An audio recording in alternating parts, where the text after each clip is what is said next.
Today, we're going to talk about foliar feeding. Welcome to today's episode. We appreciate you tuning in. Right here at A Better Way to Farm, where we increase yields and improve profits. And we appreciate each and every one of you who take the time to listen to us on the podcast, watch us on Facebook, follow us on TikTok, or swing by the website. We also appreciate the ones that reach out with a text or a phone call, and it's always a pleasure to get to talk to you. Today, I want to talk about foliar feeding. My phone has started ringing pretty consistently as we start taking a look at guys who are saying, hey, my corn's at V2, and they know it's go time. In other words, it's time to get the scissors out and go do that tissue test. And we talked about that last week. Once we've done that tissue testing, then what? Well, obviously part of it was for education, but some of it is for corrective measure. And a lot of the guys are looking to either take corrective measures or push their yield farther up the yield curve. And as we take a look at this, when we go to foliar feeding, there are, as we take a look at our own soil tests through Midwest Labs, oftentimes they'll make recommendations, especially on soybeans, that we do so much in the seed trench and then that we do so much foliar feeding. So those recommendations are already written and you're ready to go, and there's nothing to worry about there. But a lot of the guys would like to fine-tune them either further and say, okay, we know what the soil showed. However, we want to make sure that we are actually doing exactly what the tissue needs, what the plant needs, so they do the tissue test. Now, the nice thing about going through Midwest Labs is they come back with your normals, they come back with your levels, they also come back with specific recommendations down to ounces per acre. You know, maybe you only need 4 ounces of zinc to the acre to get to that maximum yield potential that's out there. And I think one of the keys to foliar feeding is this. It's that we do it as a science. Oftentimes in the marketplace, I hear people working for retailers coming out and they're saying things like, hey, why don't you try some of this? Guys, why don't you try some is not a very scientific way. That's basically code for, I, the salesman, need some commission. You should buy some of this and see how it works. You know, and even when they say, why don't you try some because it did thus and so on Joe's farm over here, but we don't know what Joe's fertility is, we don't know what his hybrids are, we don't know a lot of different things. And the fact that something in particular worked great for Joe doesn't mean that it'll work for you. As a matter of fact, something that works great in one of your fields may not work very well in 3 or 4 of your other fields. That's why we have to do this on a field-by-field basis. And so rather than go with the old tried and true, let's just give some a try and see what happens, throw some mud against the wall and hope it sticks, let's go with a proven plan. Let's go with a tissue test. Let's go with the recommendations that are made. Now, some of the things that happen in foliar feeding, I just recently did some reading here, and one of the things that came out was, I won't say which one, but one of the land-grant universities was pretty harsh. They came out and said that they were against foliar feeding, that they, weren't able to get it to work the majority of the time, that it was unpredictable, and they recommended that no one do it. Now, at the exact same time, within 10 days of that article dropping, the same state, their soybean board, came out with a whole article on foliar feeding soybeans, why you should do it, how it's working, the results that they're getting. So the land grant's saying, no, it doesn't work. The state soybean board is saying, yes, it does. Why don't we go ahead and do this? Let's talk just a little bit about how that could be. I've used this example many times, but the fact of the matter is, if you had a Ford pickup or a Chevy pickup or whatever, and you got a lemon, and I'm not going to get into my bias on what brand I want here, but the fact is everybody has, but let's do this. If you bought a Ford Pinto and you had bad luck with it, as many people did, you could run around running your mouth saying cars don't work, or specifically Ford cars don't work. Now, if you took that Ford Pinto and you sold it and then you went and bought a Chevy Vega, you'd be saying the same thing. You'd be saying Chevy cars don't work. Chevy and Ford both have made some really good automobiles. Those two were really not the ones, okay? They weren't durable, they didn't last, they didn't ride well. Didn't mean all cars are bad, it just means those 2 cars were bad. Foliar feeding, we went out and we tried a Pinto or we tried a Vega. We tried something that really wasn't the right thing to foliar feed. We didn't do it the way I'm going to go over the 4 R's here in a little bit to tell us exactly how to do it. And therefore, we didn't get results. And so they want to say that it doesn't work. Well, the fact of the matter is, if you do a little research, it's actually well documented that foliar feeding is 20 times more effective than feeding the soil. That it's 20 times more effective to foliar feed than it is to broadcast fertilizer. And so therefore, there's some great merit here, and it really is worthy of giving a listen to and taking a look. Now, I want to go through the 4 R's because you guys know that I fundamentally believe that the industry has used the 4 R's to appeal and appease people who are from the side of really being concerned about the environment. And I'm not against being concerned about the environment, because taking care of the environment also takes care of us economically. Product that goes down the creek is wasted money. It's also going to create trouble in the Gulf of Mexico. And so as we start looking at this, this is a place where we have to get real about the 4 R's. We can't give it lip service. We can't say, oh, well, we don't, we got to use the right product, right place, right time, all of that, and then put fall applied anhydrous on. Those are not compatible. Okay, you got to be honest with yourself.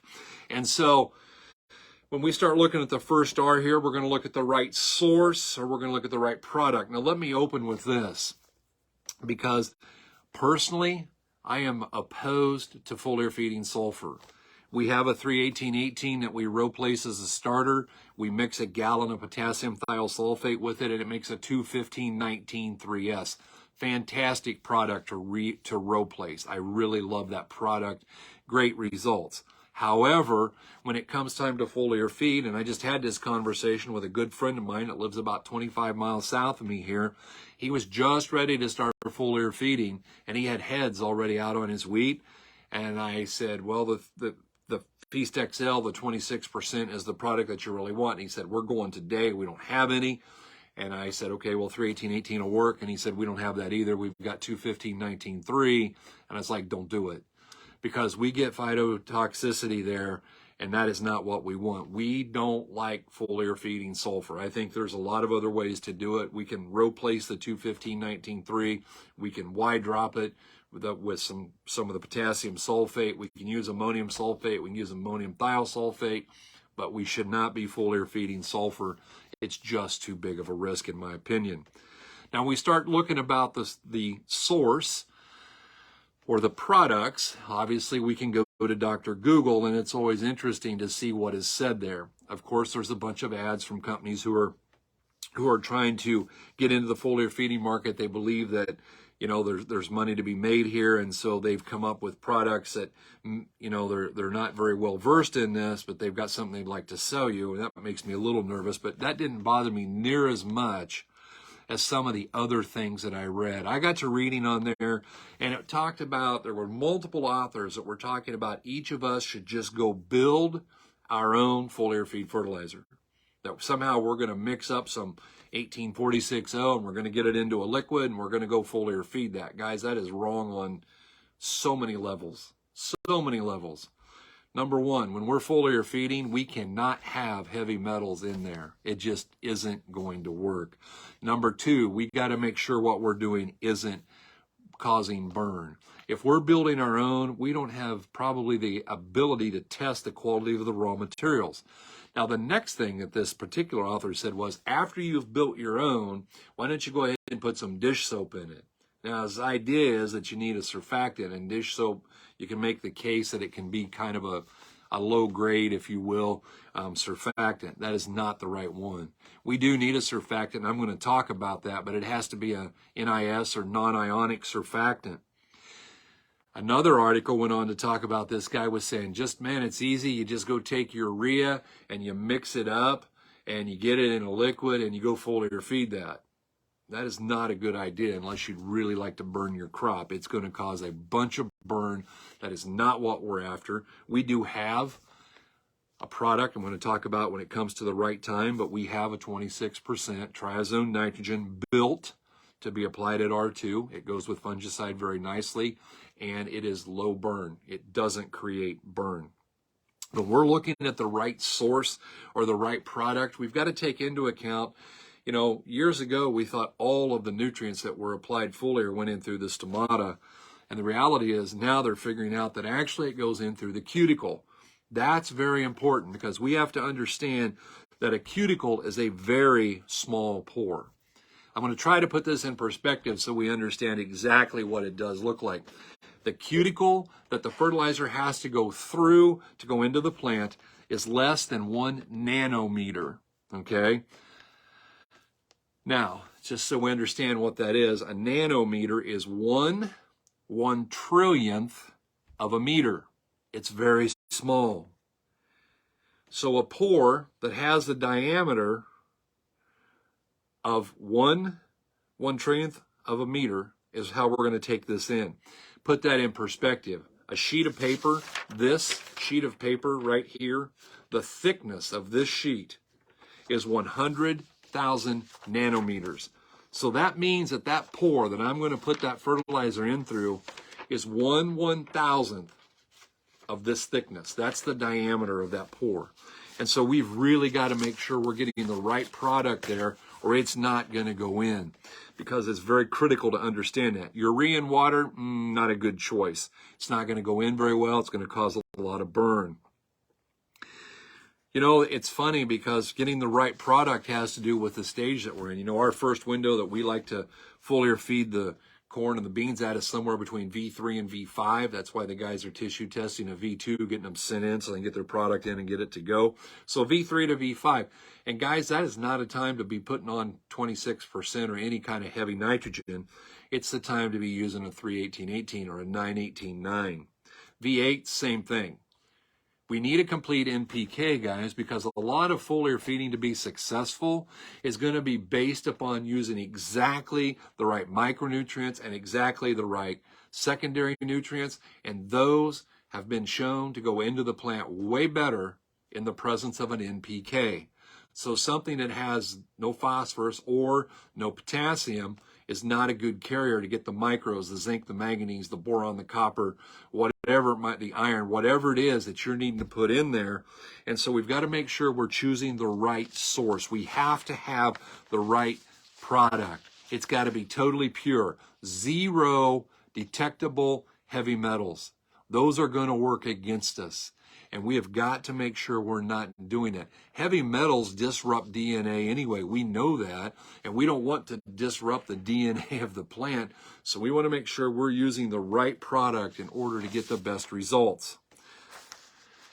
We do want a surfactant in there.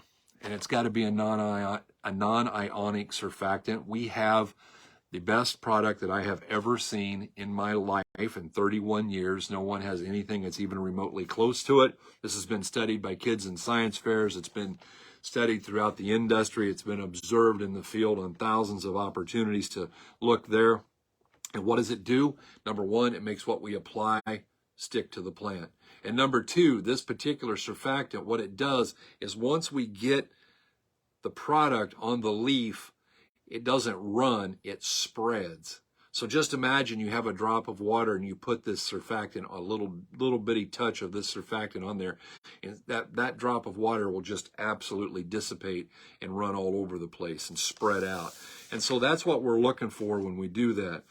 Let's jump into the second R. You know, we've talked about the right product, the right source, and I want to back up micronutrients, because the fact is, guys, a lot of what needs to be done from a foliar feeding standpoint is the micros and the secondaries. And so we've got to make sure that we're putting on that magnesium if we need it. We've got to make sure we're putting in that calcium if we need it.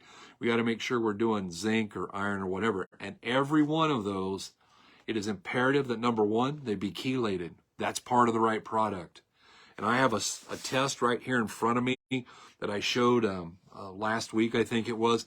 And this particular test, it was someone who had purchased manganese. It was 6% manganese, and that part was true. That label was correct.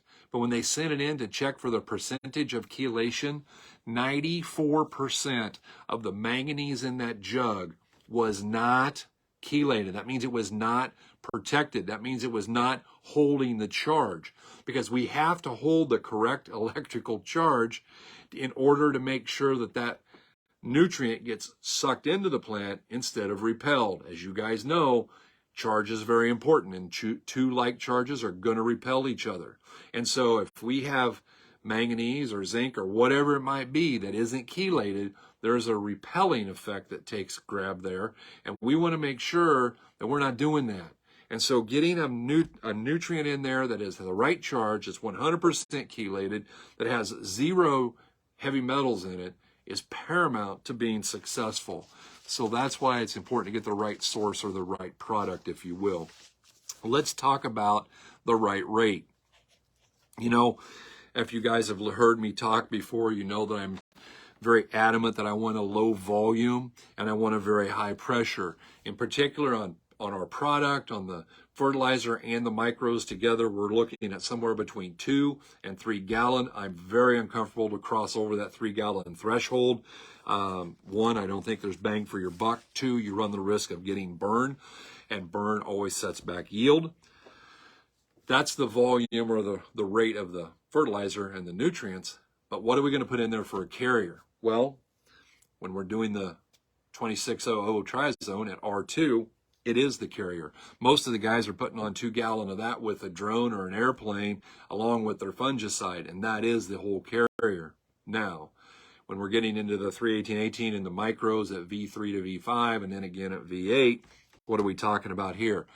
I would love to see you stay under 8. I think that once you cross over 10 gallon total, 2 gallon fertilizer, 8 gallon of water, we're becoming exceedingly inefficient. I would be a lot happier with 2 or 3 gallon of fertilizer and then 6 or 5 gallon of water for a total solution of 8. And if we could get it down to 5, that even makes me happier because it's going to be more successful for you. It's about concentration. It's about getting it to go into there. It's about not putting on enough liquid to wash it off. Sometimes we wash the product off the leaf because we use too much. So we got to get the right rate. I see guys who say, man, we tried foliar feeding and it didn't work. And you start asking them and they had their sprayer set and they're putting on 20 gallon to the acre. And so they put on 18 gallon of water and 2 gallon of fertilizer and they went out and they're like, we didn't see anything. And I'm like, I'm sure you didn't. Because the fact of the matter is when we're spraying 20 gallon, 25 gallon total, what we're doing is treating the soil. The lion's share of it is big droplets. It's going to hit the soil. We don't want it to hit the soil. That's why we want that little bitty particle. It's why we want if you will, a mist when we do this. Foliar feeding, we're going to talk about timing but in a little bit, but it needs to be done early or late. And if you're running with headlights, when you turn at the end of the field, you should just see a fog hanging in the air. That's when we're doing it right. Why is that? Because that's how we know we get the rate right. We're using a low volume, a low rate. It's atomized. It's hanging in the air. And there was work done out in California. They actually used radioactive isotopes and put it in with the fertilizer. And there was an attraction. And once we got that atomized, it would be drawn into those little plants. So even though we're foliar feeding at V3 to V5 and there's a lot of dirt showing, the fact is the leaf surface will suck that in if we have the right charge and we're doing it correctly. Guys, when we're spraying 25 gallon, you know, a lot of our chemical companies are telling us we need to spray chemicals with a droplet size that's 400 microns. 400 microns, that's a pretty big droplet. And I'm okay with that when we're spraying chemicals. I understand why. We don't want it to drift. We don't want to have problems there. But we need to understand that a micron is 1,000 nanometers. So if you've got a droplet size of 400 microns, it's 400,000 times too big to go in through that cuticle. 400,000 times. Guys, everything matters. And when we start looking at this, we've got to do the right thing. Too much water is going to wash it off. Too much water is going to have too big of a droplet size. So what are we looking at for a rate? Low volume, less than 8 gallon, high pressure, more than 65 pounds. Once we get to 65, we're getting a good start. I'm happier at 75 or 80. So you're going to have to get some spatial jets in order to get this rate right. I get guys that say, well, I'll just drive faster. Well, you can't drive 40 miles an hour in order to get this pressure that you need and keep the volume down. We need to go look at what jets. Go to your sprayer specialties or whoever your supplier is and say, hey, here's the deal. At this speed, I'm going to be applying 8 gallon or 5 gallon total solution, and I'm going to run really high pressure. give me the right tips. And they will do that for you. So if we're looking backwards and we're seeing a fog, we've probably got the rate dialed in pretty close. Let's jump into the third R and let's talk about the right place. And this is actually a very short subject here for right place, because here it is. In a nutshell, the right place is on the leaf, not on the dirt. We want all of the product being attracted to the leaf surface, and we don't want any of it falling to the soil. And so how is it that we're going to do that? Well, we go back to our conversation we just had about right rate. When we use the right rate of high pressure, low volume, and we use that NIS surfactant, that non-ionic surfactant, we're going to get it to go onto the leaf, and we're going to get it to stay there. Another thing it has to do actually with the price is, another thing it has to do with the placement is the time of day.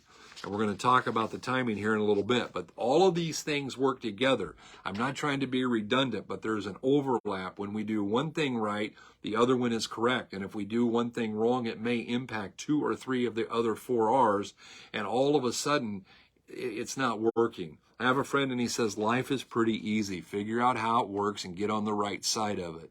Foliar feeding is pretty easy when we figure out how to do it and we do it correctly. And it's not even that difficult, but there are some things that we need to do. And so we want to make sure that we're putting it on the leaf, not on the soil, and we're getting that placement where we want it. As we start looking at coming in here with the right time, there are multiple aspects of being in the right time. Number one, the right time as in the right plant stage. I got a text this morning from a young man who works with us. I have a great deal of respect for him, and he was confirming. He's like, this is V2, correct? And I was like, yes, it is. And the problem was there's a whole bunch of leaves that you could see. But V2 means you have 2 leaf collars. That's it. I don't care how many you can see in the whorl. I don't care about anything. I care about how many leaf collars are there. He was at V2, so he's taking his scissors, cutting them off, sending them in. Plant staging is important, guys, and this time is key. Why? Because when we're looking at corn, our first window to foliar feed, V3 to V5. So that means we should have tissue tested at V2. The next window, V8, so we want to tissue test at V7. The next window is R2. That's when we're going to look at that high nitrogen going in there with just a touch of boron and helping get that grain to fill out, get that kernel bigger, and get that test weight up. And that's what we're looking for there. Hey, by the way, guys, we have one of our fundamentals of agronomy coming up. We're going to be up in the Des Moines area July 12th and 13th, and we would love for you to come in and take a look at what we do and gather up just all the knowledge that you can. We love what we do. We love the chance to sit down and talk about all of these different things, and this is all covered there in deep depth. The other timing, not only do we have the time of the plant staging, but we also have the time of day. Now, the time of day has more to do with the thermometer than it does with the clock. However, the clock tends to be early in the morning or late in the evening or overnight, because the time of day that we're talking about is when the thermometer is less than 86 degrees. Once we cross 86 degrees, it's time to go home. Go play golf, go mow the yard, go swimming. I don't care what you do, but don't go foliar feeding, because the stomata and the cuticles are going to close up. We're going to increase our chance of burn. We're going to decrease our chances of success. There's no reason to do that. Also, if your temperature goes across 86, above 86, then you can't start back up that night until you get a 10-degree drop. For instance, let's say your high only goes to 91. So what you're waiting on in the evening is that thermometer to show you 81, because it's got to be a 10-degree drop from your high before you go back out there and start in again. And if that doesn't happen, then we're waiting for tomorrow morning to give it a go. Guys, typically the right time is going to be early in the morning and late in the evening, even into the night. And it is paramount that we get this timing thing down. These 4 R's are super important everywhere, and they're even more important in foliar feeding. So we've got to have the right time in that. It has to be the right time in the life of the plant. It has to be the right time of day based on the temperature. As we look at these 4 R's, they drive our success. They determine whether or not we're going to fail or we're going to succeed. You know, if you do a lot of reading, there are people who are very much for foliar feeding. There are people who are very much against it. You know, last week I talked about the fact that there were some individuals who said they didn't have very good results, and there were some land-grant universities really against it. But the bottom line is this: a lot of top-end producers do it. Because I just spoke with one of my really good friends from down in southern Missouri today. It was an honor to get to talk to Jerry, like always. And I think he's going to be on the podcast and possibly on the Facebook page here next week. But he was talking about getting ready to foliar feed. And I think that the thing to remember is this: we're not necessarily saying foliar feeding is going to get you 10 bushels or foliar feeding is going to get you 5 bushels. We tend to see it be in percentages. A good rule of thumb is we're going to get about a 10% boost when we do it. What does that mean? That means we want to foliar feed our best stuff. Sometimes it's okay to try and do a rescue, but we got to understand, if that cornfield's in real trouble and it's only going to make 80 bushel, we're probably only going to push it to 88. Our resources would be better spent to go to the field where it's already making 250 and say, we can pick up another 25 here. We're going to spend the same money, but we're going to get a lot bigger return. And sometimes those fields are so far gone, there is no rescue, and that's the one place where we don't get a response. And so it's paramount that we make sure we're doing that correctly, but we're looking at percentages. Now, I talked to Jerry, and when you hear Jerry speak, he's going to tell you that he foliar feeds 100% of his acres the first time. At V3, he intends to do all of them. At V8, he looks at it and goes, okay, this is my best 50%. I'm going to allocate my resources here. And so his second time at V8, he foliar feeds half. His third time at R2, he's taking a look at it and go, okay, this is the best half of my best half. In other words, this is the best 25% on my farm. And I'm going to hit it again because that's where I can get the big response. And so as we start looking at this, when you're first starting out, I would recommend that you only foliar feed your best half. And then the best half of that, and maybe the best half of that. And you start to get your feet wet and you get familiar with how it works and see what it does before we go whole hog. Guys, we are all about return on investment. That's the bottom line. If what we're doing doesn't make a return, then it's all for nothing. And we're not going to be involved in that. So we want to make sure that we're doing it in the correct way. So embrace the 4 R's. Guys, I want to encourage you, meet us up in Des Moines here in July. Get some more information, and let's get started. If you'd like to have a further conversation about foliar feeding, reach out to us, 641-919-1206.